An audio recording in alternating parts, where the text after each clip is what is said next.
हमारी संस्कृति, हमारे संस्कार सदा रहें हमारे साथ। सब्सक्राइब करें भारतीय संस्कृति इंडियन कल्चर चैनल को। जय श्री राम दोस्तों, आप सभी का स्वागत है हमारे इस YouTube चैनल में। दोस्तों, आज जो हम कहानी सुनने जा रहे हैं वो बहुत ही प्रेरणादायक कहानी है, जो कि राजा दशरथ और राजा जनक से संबंधित है। आज की कहानी में हम जानेंगे कि राजा जनक ने सीता स्वयंवर में अयोध्या नरेश दशरथ और उनके पुत्रों को आने का आमंत्रण क्यों नहीं भेजा। राम अमित गुण सागर थाह की पावई कोई, संतन सन जस किच सनेहू तुम ही सुनायु सोई।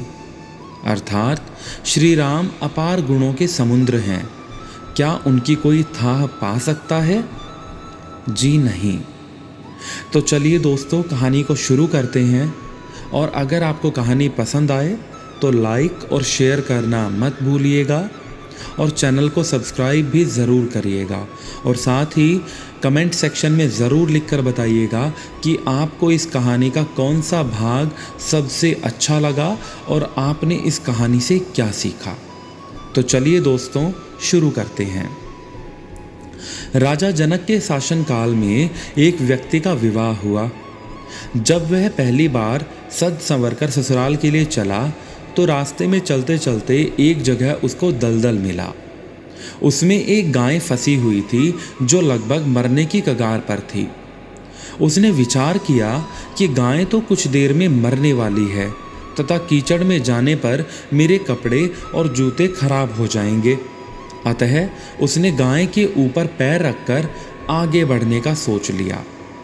जैसे ही वह आगे बढ़ा, गाय ने तुरंत दम तोड़ दिया तथा श्राप दिया कि जिसके लिए तू जा रहा है उसे देख नहीं पाएगा, यदि देखेगा तो वह मृत्यु को प्राप्त हो जाएगी। वह व्यक्ति अपार दुविधा में फंस गया और गो श्राप से मुक्त होने का विचार करने लगा। ससुराल पहुंचकर वह दरवाजे के बाहर घर की ओर पीठ करके बैठ गया और यह विचार कर कि यदि पत्नी पर नज़र पड़ी तो अनिष्ट नहीं हो जाए। परिवार के अन्य सदस्यों ने घर के अंदर चलने का काफ़ी अनुरोध किया, किंतु वह नहीं गया और न ही रास्ते में घटित घटना के बारे में किसी को भी बताया। उसकी पत्नी को जब पता चला तो उसने कहा कि चलो मैं ही चलकर उन्हें घर के अंदर लाती हूँ। पत्नी ने जब उससे कहा कि आप मेरी ओर क्यों नहीं देखते हो, तो भी चुप रहा। काफ़ी अनुरोध करने के बाद उसने रास्ते का सारा हाल कह सुनाया। पत्नी ने कहा कि मैं भी पतिव्रता स्त्री हूँ, ऐसा कैसे हो सकता है? आप मेरी ओर अवश्य देखो। पत्नी की ओर देखते ही उसकी आंखों की रोशनी चली गई और वह गाय के श्रापवश पत्नी को नहीं देख सका। पत्नी पति को साथ लेकर राजा जनक के दरबार में गई और सारा हाल सुनाया। राजा जनक ने राज्य के सभी विद्वानों को सभा में बुलाकर समस्या बताई और गो श्राप से निवृत्ति का सटीक उपाय पूछा। सभी विद्वानों ने आपस में मंत्रणा करते हुए एक उपाय सुझाया कि यदि कोई पतिव्रता स्त्री छलनी में गंगा जल लाकर उस जल के छींटे इस व्यक्ति की दोनों आंखों पर लगाए तो गो श्राप से मुक्ति मिल जाएगी और इसके आंखों की रोशनी दोबारा से लौट सकती है। राजा ने पहले अपने महल के अंदर की रानियों सहित सभी स्त्रियों से पूछा तो राजा को सभी के पतिव्रता होने में संदेह की सूचना मिली। अब तो राजा जनक चिंतित हो गए। तब उन्होंने आसपास के सभी राजाओं को सूचना भेजी कि उनके राज्य में यदि कोई पतिव्रता स्त्री है तो उसे सम्मान सहित राजा जनक के दरबार में भेजा जाए।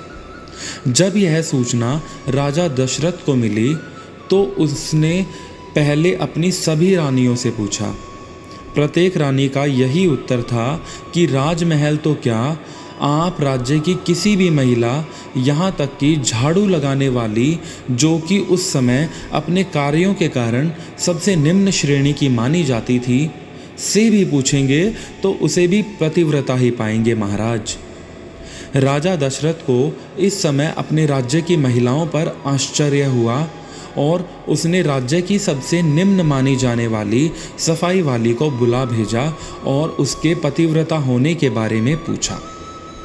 उस महिला ने स्वीकृति में गर्दन हिला दी। तब राजा ने यह दिखाने कर के लिए कि अयोध्या का राज्य सबसे उत्तम है, उस महिला को ही राज सम्मान के साथ जनकपुर की ओर भेज दिया। राजा जनक ने उस महिला का पूर्ण राजसी ठाट बाट से सम्मान किया और उसे समस्या बताई। महिला ने कार्य करने की स्वीकृति दे दी। महिला छलनी लेकर गंगा किनारे गई और प्रार्थना की कि हे गंगा माता, यदि मैं पूर्ण पतिव्रता हूँ तो गंगा जल की एक बूंद भी नीचे नहीं गिरनी चाहिए। प्रार्थना करके उसने गंगा जल को छलनी में पूरा भर लिया और पाया कि जल की एक बूंद भी नीचे नहीं गिरी। तब उसने यह सोचकर कि यह पवित्र गंगा जल कहीं रास्ते में छलककर नीचे नहीं गिर जाए, उसने थोड़ा सा गंगा जल नदी में ही गिरा दिया और पानी से भरी छलनी को लेकर राज दरबार में चली आई।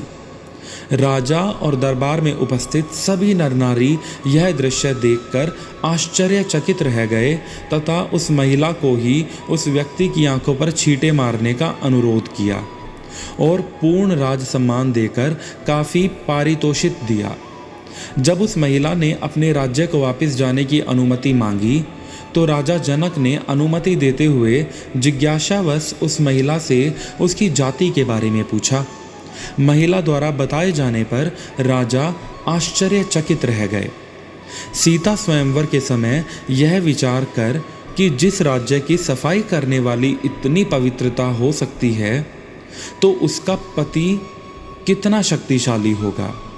यदि राजा दशरथ ने उसी प्रकार के किसी व्यक्ति को स्वयंवर में भेज दिया तो वह तो धनुष को आसानी से संधान कर सकेगा और कहीं राजकुमारी किसी निम्न श्रेणी के व्यक्ति को न वर ले।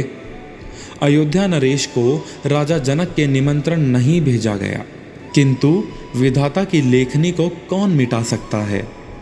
अयोध्या के राजकुमार वन में विचरण करते हुए अपने गुरु के साथ जनकपुर पहुंचते ही धनुष तोड़कर राजकुमार राम ने सीता को वर लिया।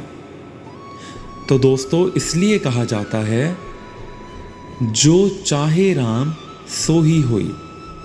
दोस्तों, इस कहानी से हमें ये सीख भी मिलती है कि हम चाहे कितनी भी प्लानिंग कर लें, होना तो वही है जो हमारी किस्मत में लिखा है या जो श्री राम ने हमारे भाग्य में लिख दिया है। दोस्तों, उम्मीद करता हूँ कि आपको ये कहानी पसंद आई होगी। अगर आपको ये कहानी सच में पसंद आई तो इस वीडियो को लाइक और शेयर और चैनल को सब्सक्राइब ज़रूर करिएगा। जय श्री राम।